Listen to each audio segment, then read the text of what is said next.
Good morning and welcome to Bitcoin Thursdays with Dr. J.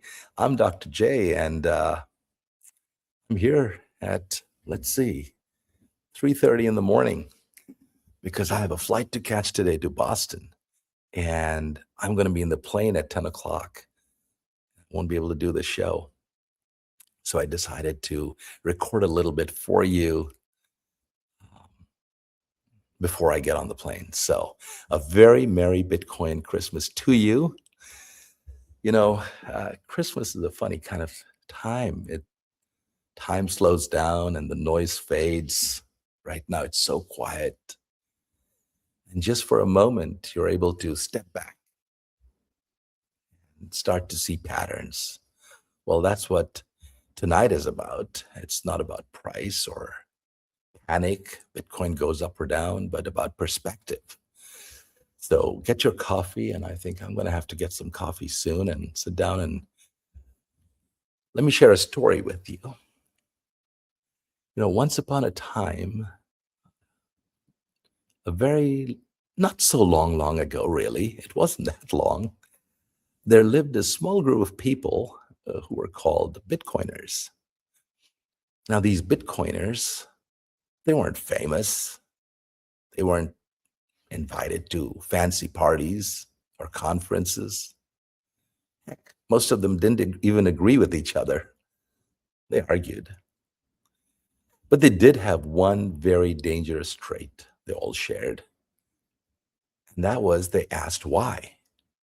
They asked questions like, why does money lose value every year? Why do these too big to fail banks fail and then get Christmas bonuses? And why does it feel like I'm on a little treadmill constantly, running in the same place, even though I work hard? So instead of trusting promises, these Bitcoiners, they trusted math and science and physics and energy. I'm sitting here at my house being quiet because everybody else is sleeping. Um, Here's a little confession. My first Bitcoin Christmas wasn't that magical, actually. It was pretty confusing. I remember checking the price like a nervous parent, checking the kid in the crib. Every dip felt personal. Every headline felt like an accusation. Kind of like now, what's happening right now. But then something very strange happened. I found myself sleeping better. And that's when the matrix-like code started to unfold for me. Um, because Bitcoin wasn't really just about getting rich. It was about being able to sleep well in a dishonest world, in a world where the kingdom just prints fiat money and pretends that there is value. See, Bitcoiners have been learning all these years. We're learning about keys and hash rates instead of castles and princesses. We're learning about energy instead of entitlement. And we're learning about personal responsibility. Your keys, your Bitcoin, don't lose it, right? Instead about getting permission from a bank. But anyway, coming back to the story in this little magical kingdom of Bitcoiners, they were often mocked. It wasn't so magical. People would say to them, you can't eat Bitcoin, or something like it's fake money, or something even more obtuse like, hey, Bitcoin's going to zero. And then winter came. And when winter came, the banks froze, the credit markets trembled, and suddenly the Bitcoiners were not looking like the crazy people they were made out to be. They weren't kings or queens, but they were prepared. They were the preppers. They were the monetary preppers. In their kitchen, they had Bitcoin, like those dry stored foods. And on one cold Christmas Eve, as the printers were humming and the 38 trillion debt kept on going up and up and up, the Bitcoiners gathered, not around a fireplace, even though I have a little fireplace here, um, but around nodes and miners, creating heat, generating Bitcoin. And the children gathered and they asked, Dad, why aren't you scared? And I answered, and my friends answered, the Bitcoiners answered, because we have chosen truth over comfort. And the Bitcoiners lived happily ever after. That's my story. Now, let's look at what we have built. Let's have a look at our year in review. I may not have a chance to speak with you before Christmas, but most revolutions, they don't start up looking like revolutions while they're happening. They just look like people quietly doing their work, doing what they do, while most of the others who are not doing any work are arguing on social media about one thing or another. But 2025 was not a year of hype for us. It was a year of construction. See, the Bitcoin Ben brand didn't just become a brand this year. It was already in place, but it really became a place. To me, that's how I felt. Bitcoin Ben clubs became a place where people learned about Bitcoin without being sold nonsense or a stock tip, where education came first. It was not speculation, where people talked about freedom and sovereignty, and our members came in, and freedom was something we practiced, not just a slogan. And, it makes me smile sometimes because people come up to me, as you can imagine, and they go, so what exactly is Bitcoin Ben Crypto Club? And I say, well, how deep down the rabbit hole do you want to go? And they usually step back, like as if I've mentioned, do you know algebra or something like that? but slowly, you zoom out and you let the code unfold and you start to see it. We have these beautiful independent clubs, and people come in and members have shared principles, and we know and understand and live freedom every day. It's a decentralized culture. Everyone's equal. None of this is controlled, or none of this has an agenda. It's just aligned. That's just how Bitcoin works, right? So our clubs work kind of the same way. And Private Key Capital emerged this year. I remember about 7 months ago, I just joined, about 2 months in, and it was an early morning, kind of like this, like 3:30 in the morning. I was texting Ben, and Private Key Capital emerged out of that conversation. He said, we have to make our clubs more accessible to a broader audience, and we have to attract more investors and capital across a broader. We need a more professional name. Shouldn't just be Bitcoin Ben. And I did some research and I came up with Private Key. I remember texting him and saying, Ben, what do you think about Private Key? Like, as private key, your coin, private key, public key. And he says, man, I love that name. And so it stuck. So here we are. We started creating Private Key Capital. And we started exploring what could we do this year with Private Key Capital, Private Key clubs, Private Key resorts. But really what started to become was ideas that a Bitcoin native treasury company could be created. We could turn energy into hash rate. We could have mining operations. We could have credit operations in banking. I mean, these were just ideas at the time. And yet we quietly, diligently executed on making some of these ideas start to come true. And here we are. And it's almost like it happened to me. And at some point, every single Bitcoiner remembers this moment when you stop seeing Bitcoin as an asset. You start to see Bitcoin as an infrastructure.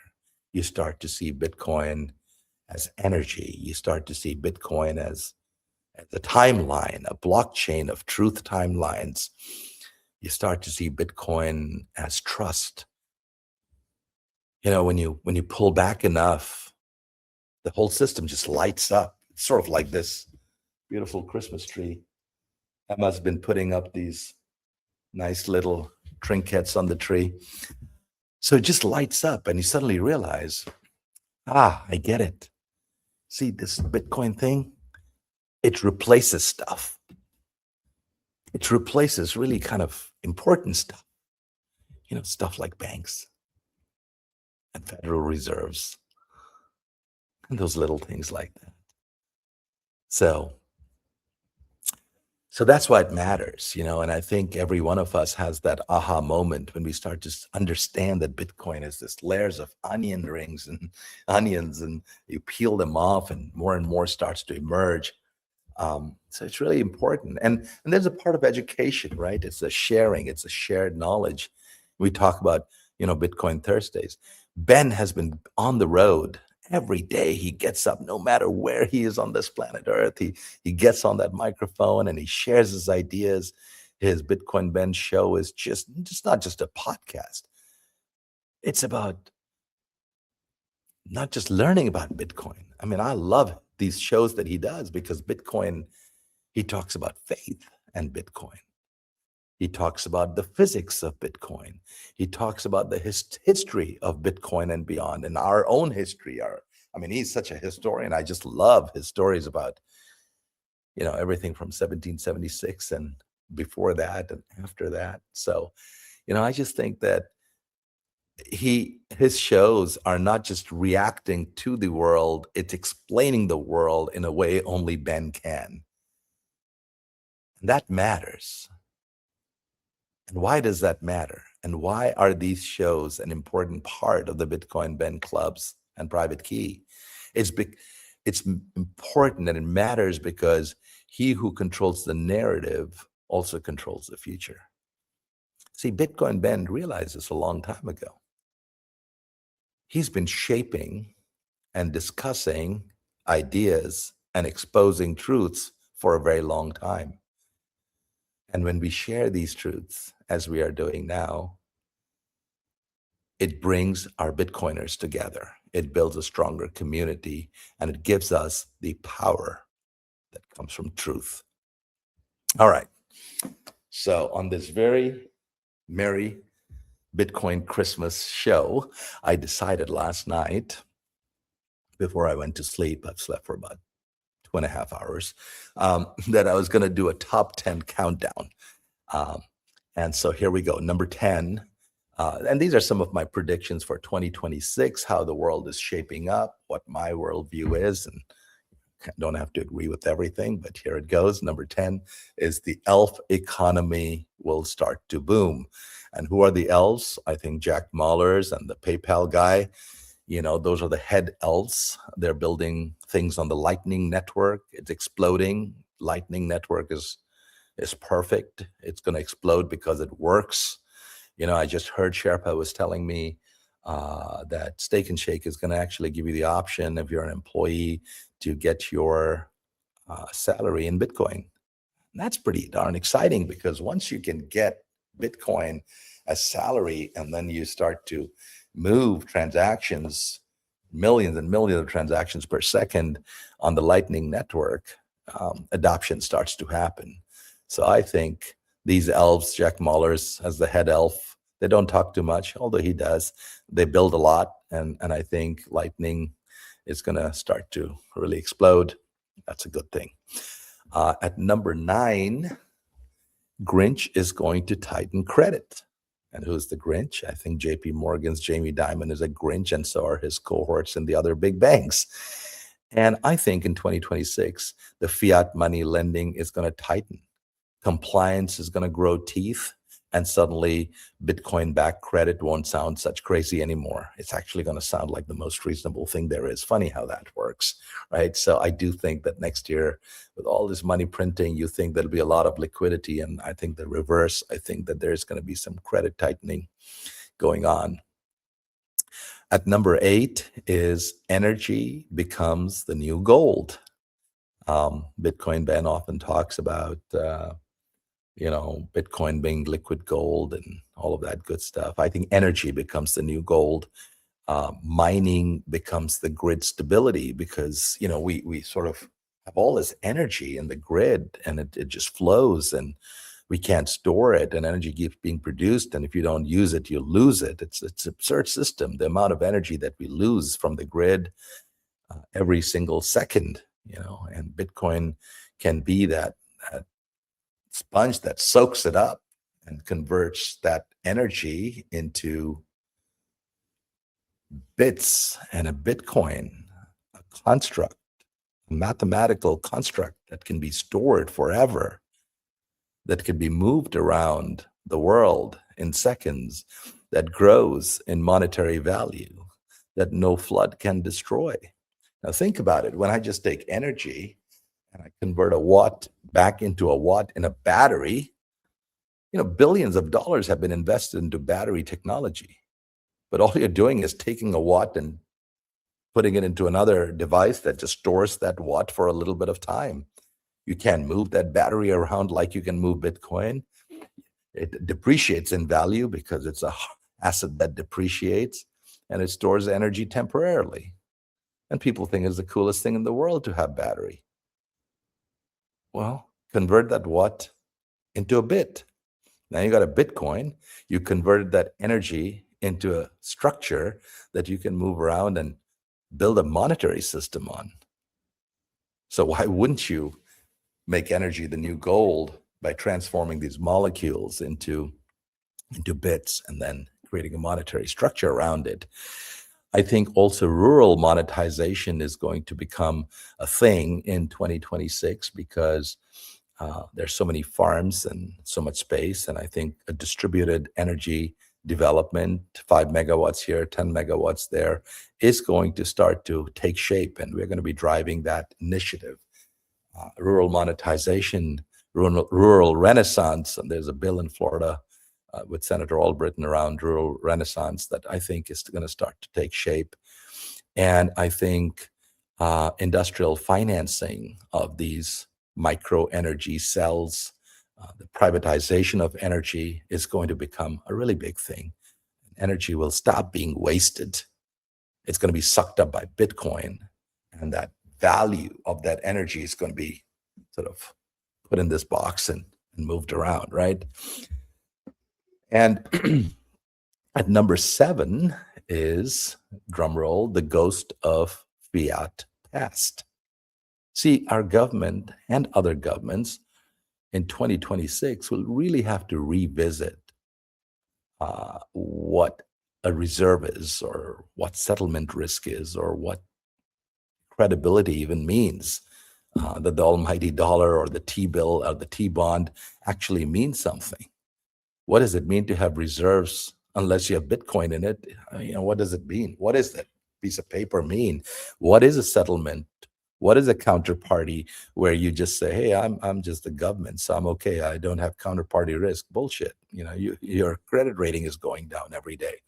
So they're going to have to revisit all that, not to save you, but to save themselves. The big banks, which are really the proxy of the big government, they got to save themselves.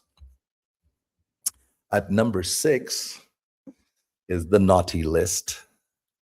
And the naughty list is the shit coins. I think many of them are going to disappear. I think we're starting to see the separation of signal and noise. Bitcoin is the signal. Everything else is sort of the noise, barring a few coins that are going to be used for creating smart contracts and those sort of things. I think utility wins. I think scarcity wins. I think truth wins. Distributed architecture wins. So I think Bitcoin will continue to gain in dominance in 2026. At number 5 is what I called Santa Sailor. I think Michael Saylor is kind of like Santa Claus. He has a little white beard when he doesn't shave. He's got that little twinkle in his eye. Santa doesn't ask you to believe. He just delivers. Ho, ho, huddle. right? The seller isn't selling anything. He's got enough cash to last him a lifetime, to pay out dividends and remove all the fear, uncertainty, and doubt. I think Strategy is going to keep doing great. I think he's the Santa of our Bitcoin world, and I like him. I like him.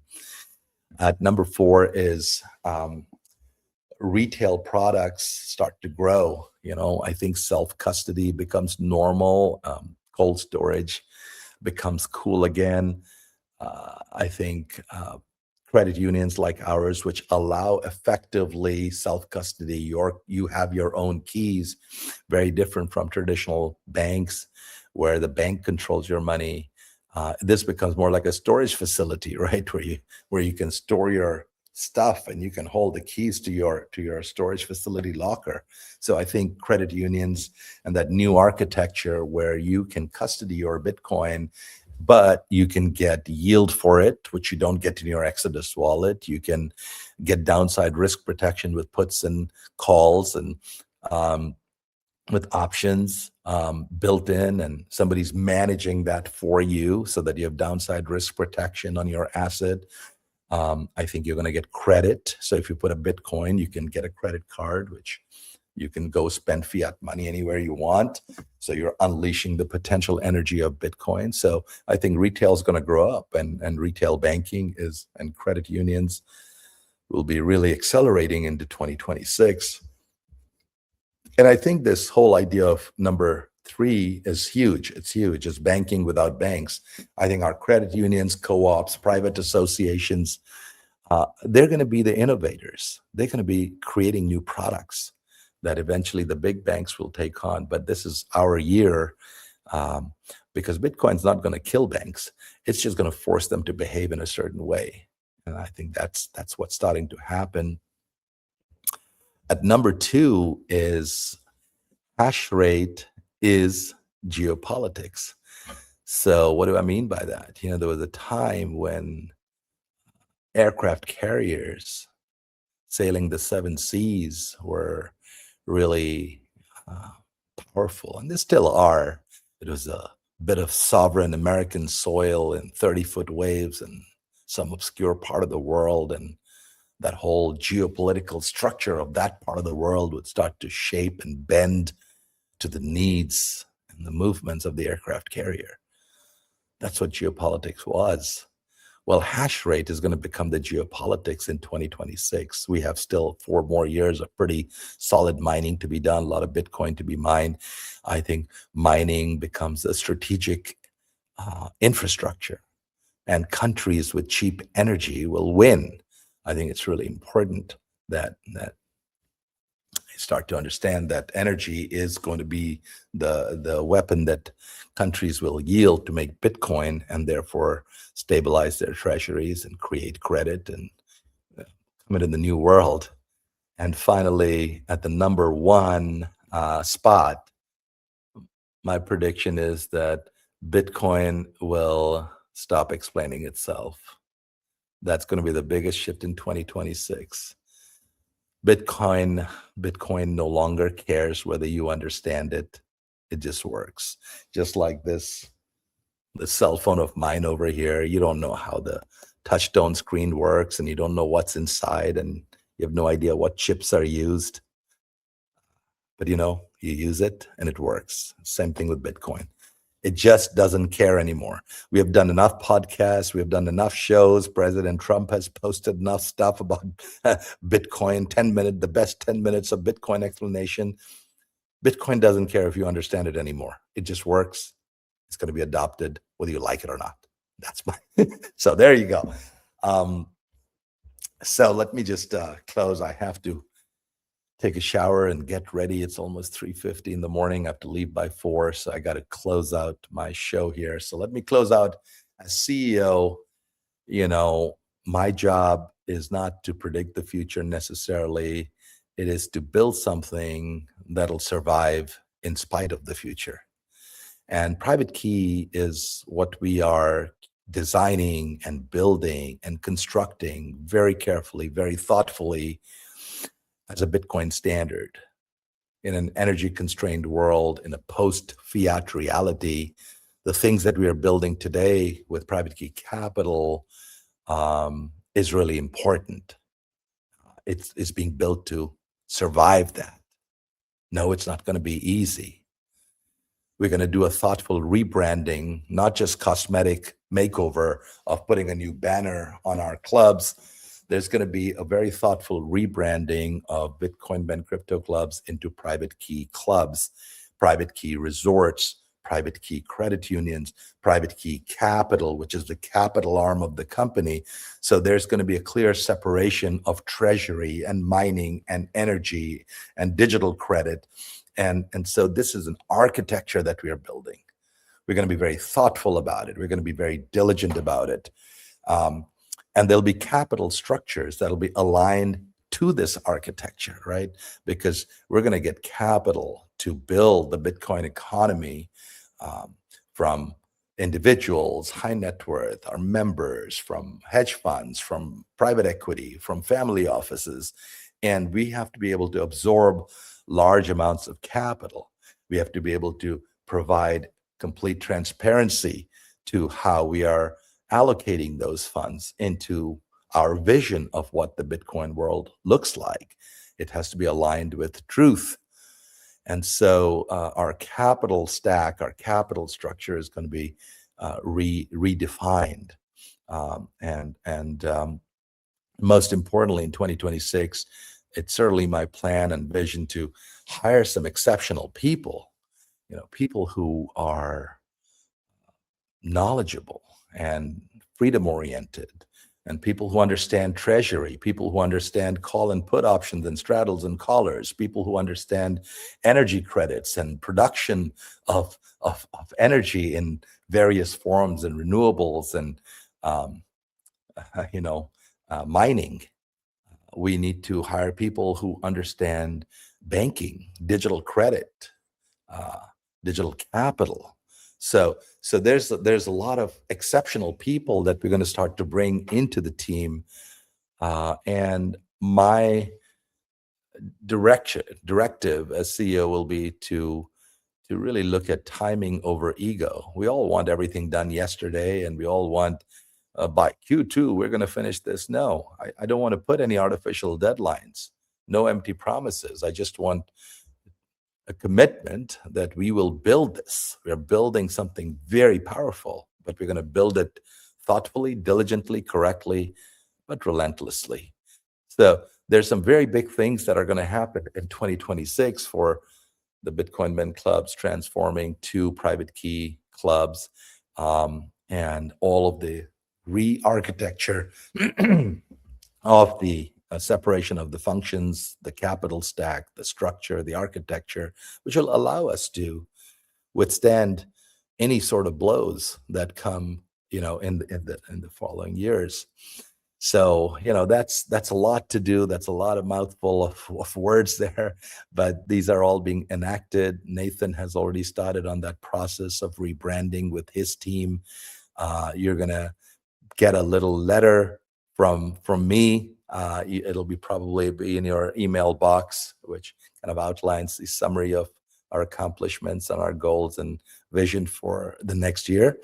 Look forward to getting your feedback. Feel free to text me anytime, and certainly call the number on the screen and get participating in the programs. But tonight, this morning, it's almost 4:00, as we exhale into the end of the year. Remember, you just didn't buy Bitcoin.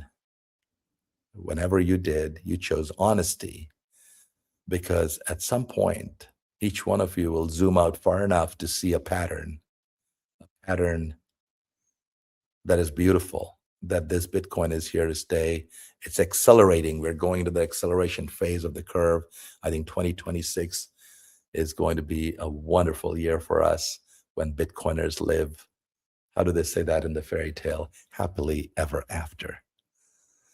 Merry Christmas, my friends. Happy New Year, in case I don't get to doing another show before the end of the year. Have a blessed, blessed end of the year.